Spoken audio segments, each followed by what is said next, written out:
A solo 13 días de las elecciones presidenciales de 1946, Spril Braden, embajador de los Estados Unidos en Argentina, da a conocer a la prensa un informe de 131 páginas, conocido como el Libro Azul, destinado a desprestigiar públicamente al coronel Juan Domingo Perón y al gobierno militar.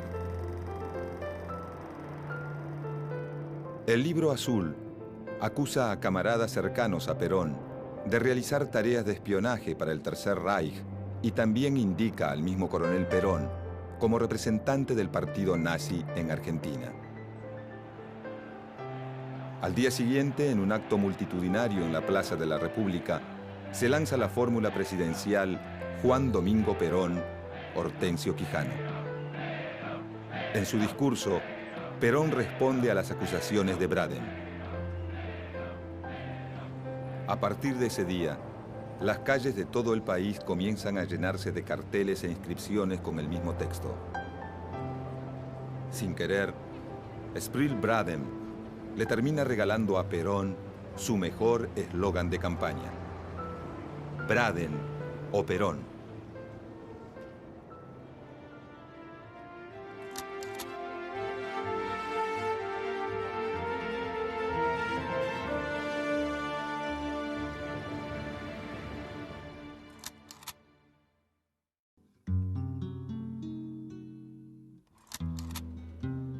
El coronel Juan Domingo Perón comienza su ascenso en la política con la revolución del 4 de junio de 1943. Un golpe militar que derroca al entonces presidente conservador Ramón Castillo instala en el poder al general Pedro Pablo Ramírez, quien luego es reemplazado por el general Edelmiro Farrell. Al poco tiempo, el coronel Perón es designado al frente de la Secretaría de Trabajo y Previsión.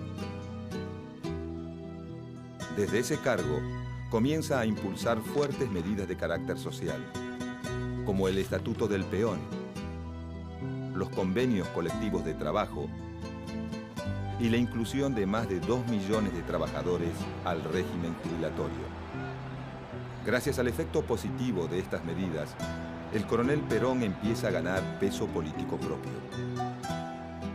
En el año 1944, suma 2 cargos más: ministro de Guerra y vicepresidente.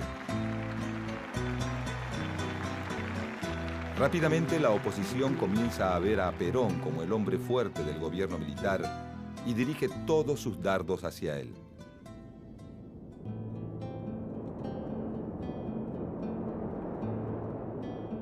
La derrota del nazismo en Europa y el apoyo del gobierno norteamericano a la oposición llevan al gobierno de Edelmiro Farrell a una aguda crisis política. Con ánimo de ceder a presiones internas y externas, Farrell le pide a Perón la renuncia a todos sus cargos, confinándolo pocos días después en la isla Martín García, lo que genera un gran descontento popular. La noche del 17 de octubre de 1945, Juan Domingo Perón es aclamado por casi medio millón de trabajadores que se concentran frente a la Casa Rosada para pedir por su libertad. Ese día, Perón regresa a la política por la puerta grande, convertido en un líder popular. A la mañana siguiente, el gobierno militar de Edelmiro Farrell designa un nuevo gabinete de ministros y confirma el llamado a elecciones presidenciales. A esa altura, la candidatura de Juan Domingo Perón es algo obvio para todos. Para fines de octubre de 1945, Perón sabe que cuenta con el apoyo incondicional de gran parte de los trabajadores, pero no tiene armado un partido político que le permita presentarse a elecciones. Inmediatamente comienza a buscar adhesiones en otros sectores que simpatizan con su política social, como el radicalismo disidente, pequeños grupos nacionalistas y la dirigencia sindical laborista. Pocos días después del 17 de octubre, en el City Hotel de Buenos Aires, un grupo de dirigentes radicales, al mando de Hortensio Quijano, forma la UCR Junta Renovadora, brindando pleno apoyo a la candidatura de Juan Domingo Perón. El mismo Quijano, antes del 17 de octubre, había intentado convencer a las autoridades de la UCR de apoyar a Perón. Al no lograrlo, abandona el partido. La UCR Junta Renovadora celebra las reivindicaciones sociales alcanzadas por el joven coronel y en sus actos de campaña muestra la imagen de Perón al lado de las de Hipólito Yrigoyen y el general San Martín.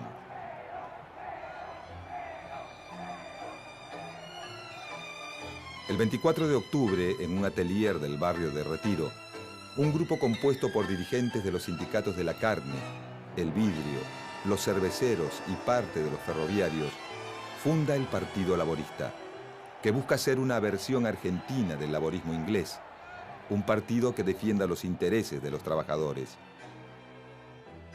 Su objetivo principal es impulsar una política nacional que promueva la independencia económica, ya que para ese entonces las principales actividades económicas del país están en manos de extranjeros.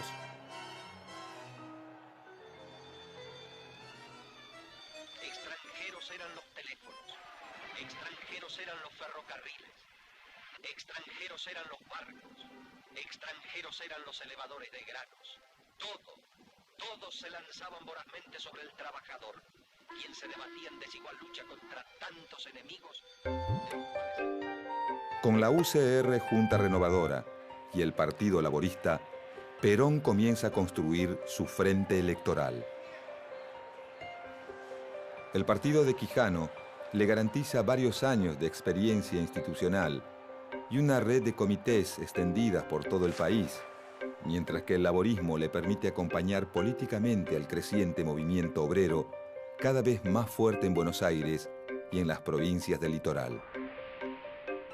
Inmediatamente al proyecto político de Perón se suman otras pequeñas fuerzas. Por un lado, los centros cívicos Coronel Perón, integrados por pequeños comerciantes de barrio de Buenos Aires y militares que formaron parte de la Revolución de 1943. Por otro lado, la Alianza Libertadora Nacionalista, una combativa organización juvenil con ideas de derecha y simpatías por el franquismo español. Además de estos grupos, también se suman viejos nacionalistas de la época de la dictadura de José Félix Uriburu y varios miembros de la agrupación Forja, Fuerza de Orientación Radical para la Joven Argentina. La Forja está integrada por un grupo de intelectuales nacionalistas de origen radical, entre los que se encuentra Arturo Jaureche, quien con el pasar de los años se convertirá en una de las figuras intelectuales más importantes del peronismo. En apenas un mes, Perón logra aunar las voluntades necesarias para armar su frente electoral. Pero rápidamente comienzan a sentirse los roces entre las distintas fuerzas que lo componen. Las viejas prácticas de comité de los ex-radicales provocan recelos y desconfianzas entre la enérgica conducción sindical inexperta en la lucha partidaria. Y mientras el Frente Peronista se gesta en medio de contradicciones y discrepancias, los partidos de la oposición comienzan a agruparse bajo un mismo paraguas.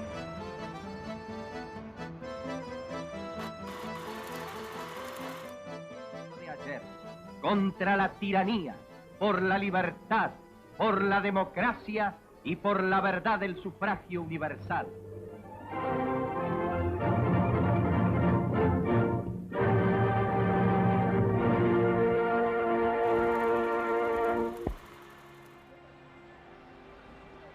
El 8 de diciembre de 1945, en la Plaza de los Dos Congresos, la UCR tradicional, los partidos socialista, comunista y demócrata progresista realizan el acto inaugural de la Unión Democrática, el frente electoral con el que planean enfrentar la candidatura de Juan Domingo Perón. El lema era «Por la libertad contra el nazismo». Un gran retrato del presidente conservador Roque Sáenz Peña, mentor de la reforma electoral de 1912, presidía el acto en el que hablaron representantes de todos los partidos. José Tamborini fue el orador encargado de cerrar la jornada. Debemos salir por el esfuerzo solidario de todos. Las instituciones armadas han comprometido su honor en lograr la restauración institucional. Si el ejército advirtiera con cuánta ansiedad el pueblo argentino espera que la tarea sea cumplida para tributarle su aplauso, comprendería que el destino le ha deparado la más alta misión que pudiera realizar en tiempos de paz por la grandeza moral de la República. Al finalizar el acto se produjeron enfrentamientos entre los asistentes y algunos seguidores de Perón. La balacera dejó como saldo 4 muertos y decenas de heridos. Con esta manifestación, el Frente Antiperonista había afianzado su fuerza.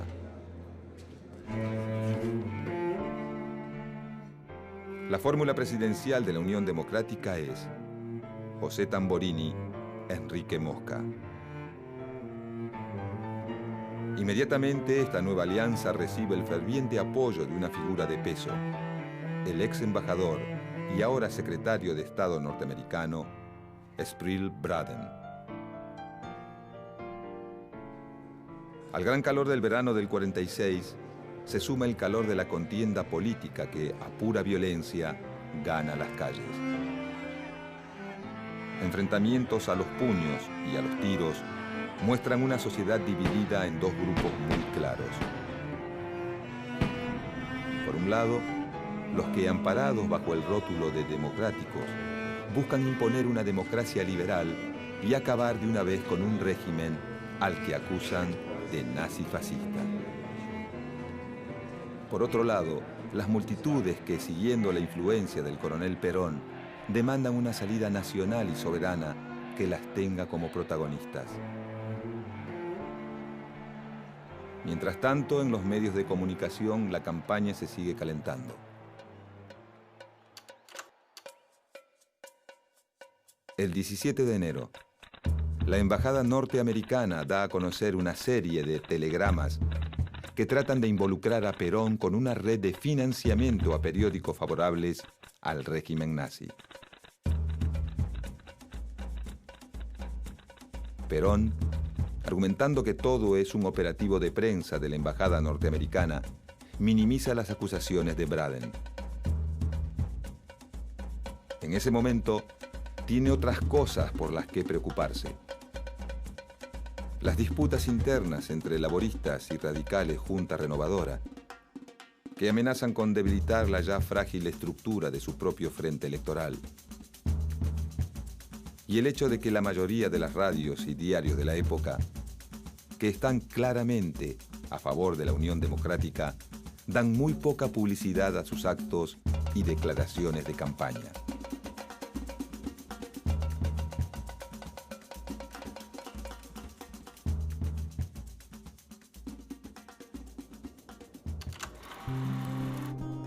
El 11 de febrero, a solo 13 días de las elecciones, el Departamento de Estado norteamericano da a conocer un informe de 131 páginas conocido como el Libro Azul. Este informe acusa a camaradas cercanos a Perón de realizar tareas de espionaje para el Tercer Reich, además de permitir el desembarco de nazis en el país. Entre otras cosas, el Libro Azul indica a Perón como representante del partido nazi en Argentina. Cuando este escrito es publicado por la prensa argentina, se convierte en una bomba política.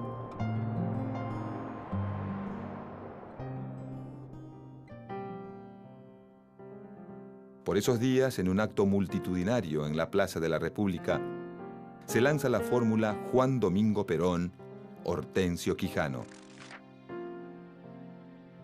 Acto seguido, en el acto de presentación de su fórmula presidencial, Perón acusa a sus opositores de creer en una democracia ficcional y denuncia a Braden como instigador y verdadero jefe de la Unión Democrática.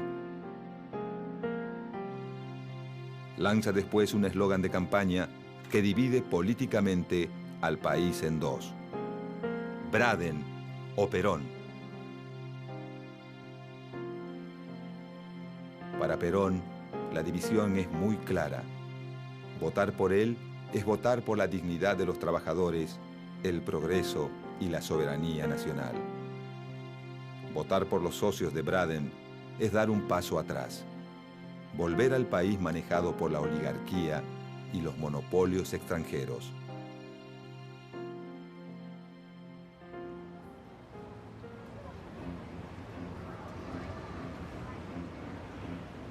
El 24 de febrero de 1946, multitudes de trabajadores concurren a las urnas a decidir su destino en una elección crucial para todos los sectores de la sociedad argentina.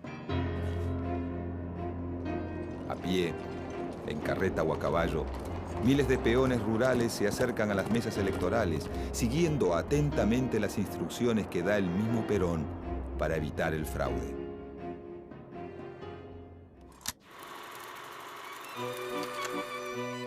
Luego de un mes y medio de escrutinio, el 8 de abril de 1946, se anuncia el triunfo de la fórmula Perón-Quijano, con un 55% de los votos contra un 45% de la Unión Democrática. El 4 de junio de 1946, Perón jura como presidente. Aunque muchos en ese momento se nieguen a aceptarlo, se inicia así una nueva etapa en la historia argentina. Cuando Perón llega al gobierno, Europa recién está saliendo de la Segunda Guerra Mundial.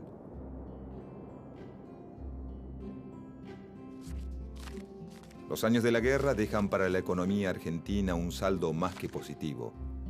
Las arcas del Banco Central rebosan de oro, fruto de las exportaciones. Al mismo tiempo, la floreciente industria nacional continúa creciendo, ya que fabrica los mismos productos que los países industriales dejaron de producir cuando volcaron todos sus esfuerzos hacia la guerra. Esta política, llamada sustitución de importaciones, iniciada en la década de los 30, va convirtiendo poco a poco a la Argentina en un importante proveedor industrial, capaz de exportar los productos de sus fábricas a toda América, incluso a los Estados Unidos. Con este marco económico favorable, el nuevo gobierno lanza su primer plan quinquenal. En su mensaje al Congreso del 19 de octubre de 1946, el presidente Perón presenta los lineamientos básicos de este plan. Sus objetivos principales son búsqueda del pleno empleo, aumento del salario real, crecimiento del mercado interno y una mejor distribución del ingreso. Para llevar a cabo el plan quinquenal, Perón convoca a Miguel Miranda, un empresario conocido en la City porteña como el zar de las finanzas. Miguel Miranda comienza a delinear el rumbo de la política económica desde el IAPI. El IAPI, Instituto Argentino de Promoción e Intercambio, es un organismo estatal creado durante los últimos días del gobierno de Farrell, que tendrá un papel central en la economía de estos años.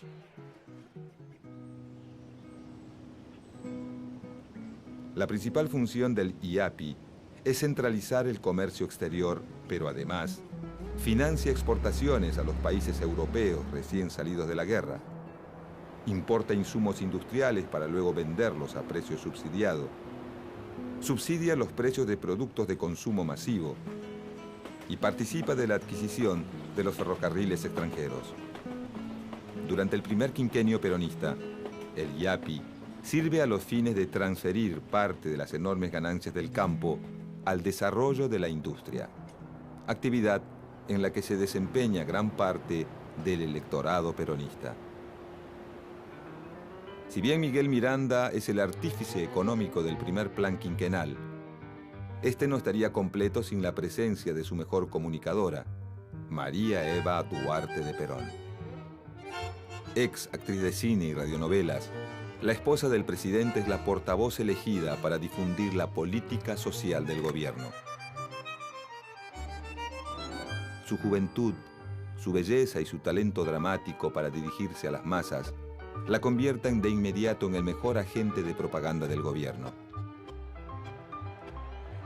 En tan solo 6 años de compromiso como primera dama, su rostro irrumpe en la vida del país en forma de afiches murales, programas de radio, giras, revistas y textos escolares, y queda como un emblema de la reivindicación social destinado a perdurar por mucho tiempo.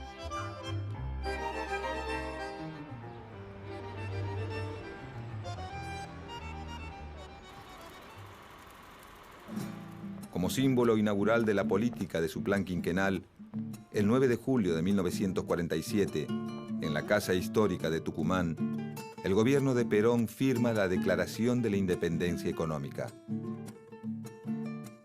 En ese acta, el gobierno enarbola una serie de postulados que son dados a conocer como las 3 banderas del peronismo: soberanía política, independencia económica y justicia social. Con estos postulados, el gobierno de Perón se lanza a una actividad transformadora incesante. Y en menos de 4 años, la realidad comienza a ser otra. Han transcurrido desde entonces 4 años de patrióticas empresas. Intensa ha sido la obra. Se asegura y cimenta el poderío económico de la nación, centralizando el régimen bancario. Se nacionalizan los servicios ferroviarios. Las empresas de capital foráneo pasan a ser bien patrimonial del Estado, evitándose la evasión de beneficios. Se extienden las rutas del aire, ayudando al progreso con el tiempo y la abreviación de distancias.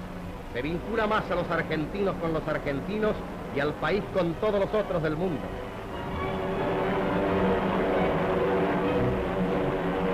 Pone en ejecución una nueva política migratoria y contingentes enormes de trabajadores, técnicos y profesionales vienen a producir a nuestra tierra.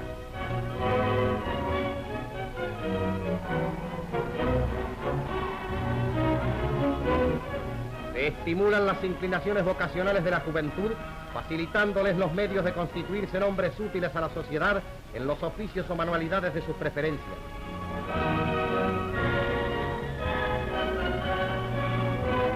Se contempla con verdadero amor el problema del humilde, hasta hace poco desheredado social. La esposa del primer magistrado, Eva Perón, se entrega con vehemente dedicación a la obra humanitaria y dignificadora. Los niños, a quienes el general Perón otorgó privilegios únicos, son grandemente favorecidos en la cruzada social.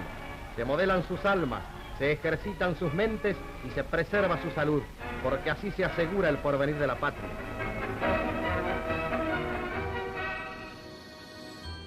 A pesar de la excesiva propaganda oficial, los logros económicos del primer plan quinquenal son bien concretos. De 1947 a 1951, se construyen en el país 217.000 viviendas destinadas a familias obreras. Se inauguran 8.000 escuelas. Y con el auspicio de la Fundación Eva Perón, se levantan 4.300 centros de salud. En el mismo periodo, los salarios aumentan un 40%. El Producto Bruto Interno crece un 8% anual y el consumo un 14%. De 1945 a 1948, la venta de cocinas aumenta un 106%, la de heladeras un 218% y la de aparatos de radio un 600%. Para la década de los 50, el plan quinquenal llega a ser conocido hasta en los manuales de quinto y sexto grado, y gracias a sus logros, gran parte del país parece vivir en un permanente clima de euforia económica. Hasta que, de repente, las cosas empiezan a cambiar. En el año 1949, la economía peronista entra en una fase de estancamiento y el aparentemente exitoso plan quinquenal comienza a mostrar su costado más débil. En poco tiempo, la inflación aumenta y los ingresos de divisas disminuyen. Esta crisis es en parte provocada por un plan impulsado por los Estados Unidos, el Plan Marshall. El Plan Marshall es un plan concebido por el gobierno norteamericano, cuyo propósito inicial es reconstruir Europa y evitar que se agrave la situación económica de los países aliados, aunque su verdadera intención es frenar el avance de su nuevo enemigo, el comunismo, que ha sido adoptado en toda Europa del Este y también triunfa en China. En Occidente se teme que el comunismo se expanda por todo el viejo continente empobrecido por la guerra. Por medio del Plan Marshall, el gobierno norteamericano compra alimentos a sus productores agropecuarios locales para luego donarlos a sus aliados europeos, lo que inmediatamente provoca el derrumbe de los precios internacionales. A esta actitud, el gobierno de Estados Unidos le suma un deliberado boicot a los productos argentinos. Mientras tanto, en Argentina, 2 años de terribles sequías arruinan cultivos y matan ganado. Pronto nuestro país atraviesa una grave crisis agroexportadora que repercute gravemente en el mercado interno. Ese año, el pan blanco desaparece de las panaderías y la carne vacuna sube a precios exorbitantes. De un día para otro, en el país del trigo y las vacas gordas, se come pan de mijo y en el puchero se reemplaza la carne por la papa.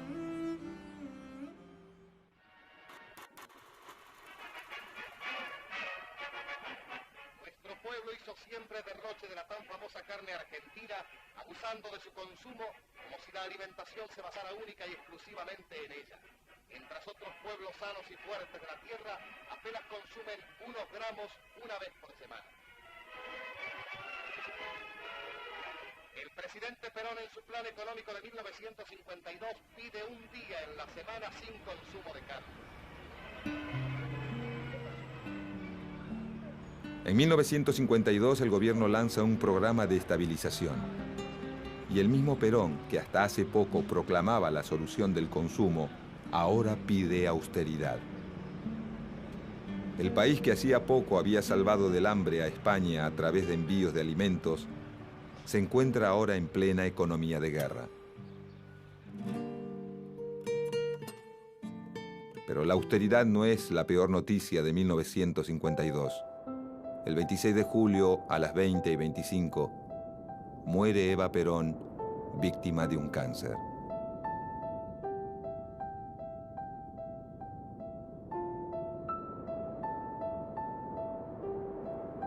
La mística peronista se queda sin su líder espiritual. Muerta Eva, Perón parece quedar en soledad. La tristeza y la preocupación se palpa en las calles y a la crisis se suma el luto nacional.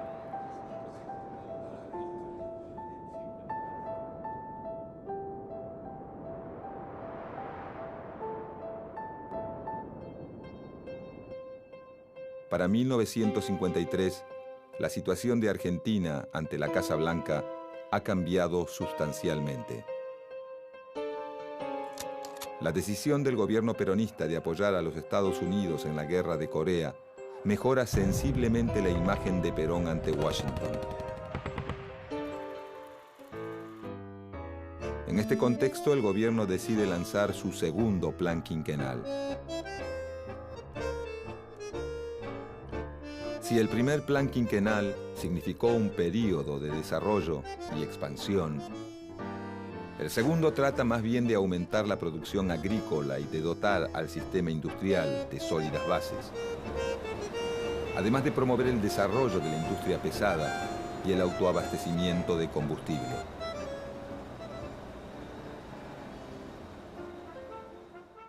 El 17 de julio de 1953 llega al país acompañado por un grupo de funcionarios del Departamento de Estado, Milton Eisenhower, hermano del presidente de los Estados Unidos. Un mes después, el Congreso promulga la Ley de Garantía a las Inversiones Extranjeras con el objetivo de desarrollar la industria pesada y solucionar los problemas de abastecimiento de petróleo. Esta situación de desabastecimiento lleva a Perón a firmar un acuerdo con la empresa petrolera Standard Oil de California.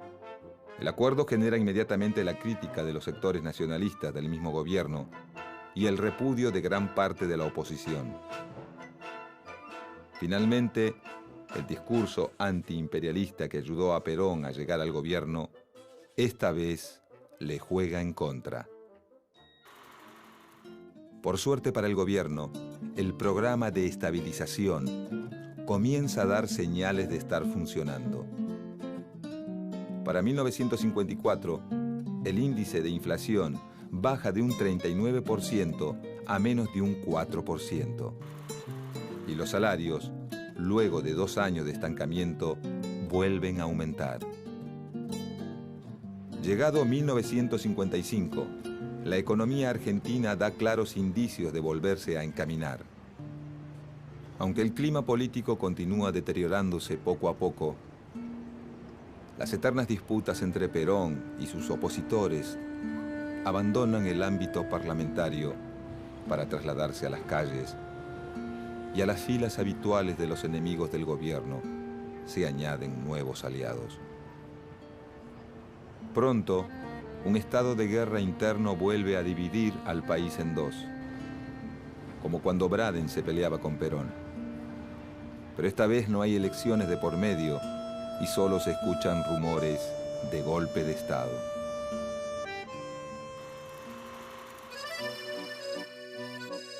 Los casi 10 años de gobierno peronista marcan una serie de cambios que transforman para siempre la fisonomía del país. Poco a poco, la vieja postal de la Argentina, de las vacas gordas y de las llanuras interminables da paso a las chimeneas de las fábricas y a las distintas ceremonias de trabajo. Pero si hay algo que dejan los primeros años de gobierno peronista, es la idea de que el Estado puede ser una potente herramienta de transformación social, que logra mejorar notoriamente la calidad de vida de sus ciudadanos, garantizando su derecho a una vida digna.